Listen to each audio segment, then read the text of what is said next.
नमस्कार। आज हम गोता लगा रहे हैं हिंदू पौराणिक कथाओं के एक बहुत ही दिलचस्प किस्से में। ये कहानी है चंद्रमा के, उनके अभिमान की और उन पे आए एक संकट की। और कैसे फिर भगवान शिव ने उनकी रक्षा की। हाँ बिल्कुल, हमारे पास जो स्रोत हैं वो इसी बारे में बताते हैं कि कैसे चंद्रमा को अपने कर्मों का फल मिला और कैसे शिवजी की कृपा हुई। तो सवाल यह है कि आखिर चंद्रमा पर यह मुसीबत आई ही क्यों?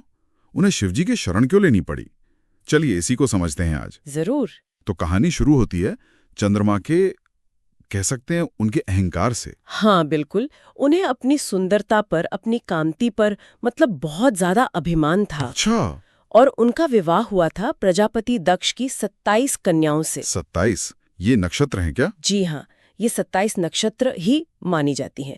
पर हुआ ये कि शादी के बाद चंद्रमा का सारा ध्यान, सारा प्रेम सिर्फ एक पत्नी रोहिणी पर ही था। ओह। हाँ, और बाकी जो 26 पत्नियां थी उनकी उन्होंने पूरी तरह से मतलब उपेक्षा कर दी, जैसे वो है ही नहीं। ये तो ठीक नहीं हुआ। बिल्कुल नहीं। और जाहिर सी बात है, इसका नतीजा अच्छा कैसे होता। बाकी पत्नियां बहुत दुखी हुई, बहुत अपमानित महसूस किया उन्होंने। वो सब मिलकर अपने पिता प्रजापति दक्ष के पास गई और उन्हें अपनी पूरी कहानी बताई। और दक्ष तो माने जाते हैं कि थोड़े क्रोधी स्वभाव के थे। हाँ, उनका क्रोध प्रसिद्ध है। तो अपनी बेटियों की हालत देखकर, उनके आंसू देखकर उन्हें बहुत ज्यादा गुस्सा आया। आना ही था। और उन्होंने उसी गुस्से में, उसी आवेश में आकर चंद्रमा को श्राप दे दिया। क्या श्राप दिया? उन्होंने कहा, तुम्हें अपने रूप का इतना घमंड है ना, तो जाओ, तुम्हें क्षय रोग हो जाए। तुम धीरे धीरे गलते जाओगे, क्षीण होते जाओगे और लुप्त हो जाओगे। बाप रे, क्षय रोग मतलब धीरे धीरे खत्म होने का श्राप। प्राकृतिक रूप से घटने से जुड़ता है ना, जो हम देखते हैं हर महीने। हाँ, वो अमावस्या की तरफ बढ़ना, ये तो गजब का कनेक्शन है जी। तो फिर श्राप का असर हुआ होगा तुरंत? हाँ जी, असर तो होना ही था। चंद्रमा की जो चमक थी वो कम होने लगी, वो रोजाना थोड़े थोड़े क्षीण होने लगे, उनका तेज घटने लगा। तो धरती पर इसका क्या असर हुआ? अंधेरा बढ़ गया होगा? बिल्कुल, रातें ज्यादा काली और भयानक होने लगीं। और ये सिर्फ अंधेरे की बात नहीं थी, चिंता ये भी थी कि चंद्रमा की रोशनी तो मतलब औषधियों के लिए, वनस्पतियों के लिए जरूरी मानी जाती है। हाँ, ये तो सुना है। तो उनके कमजोर होने से पूरी प्रकृति का संतुलन बिगड़ने का डर पैदा हो गया था। देवता, मनुष्य सब चिंतित हो गए। तो स्थिति गंभीर हो गई थी। बहुत ज्यादा।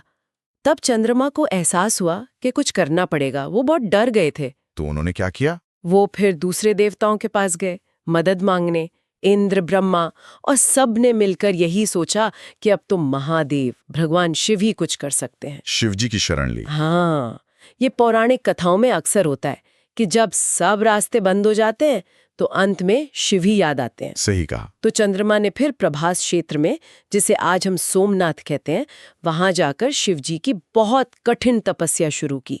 उनसे प्रार्थना की कि इस श्राप से मुझे मुक्ति दिलाएं। और शिवजी तो आशुतोष हैं, जल्दी प्रसन्न होते हैं। जी हाँ, वो भक्तों की पुकार सुनते हैं।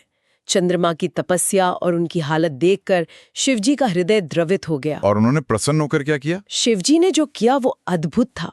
उन्होंने चंद्रमा को न सिर्फ माफ किया, बल्कि उन्हें उठाकर अपने मस्तक पर, अपनी जटाओं में धारण कर लिया। अपने सिर पे बिठा लिया। हाँ, ये सिर्फ शरण देना नहीं था, ये एक बहुत बड़ा सम्मान था। बिल्कुल। पर श्राप का क्या हुआ? वो खत्म हो गया? देखिए, दक्ष का श्राप था प्रजापति का वचन। जी। उसे पूरी तरह से खत्म करना संभव नहीं था। अच्छा। तो शिवजी ने एक बीच का रास्ता निकाला।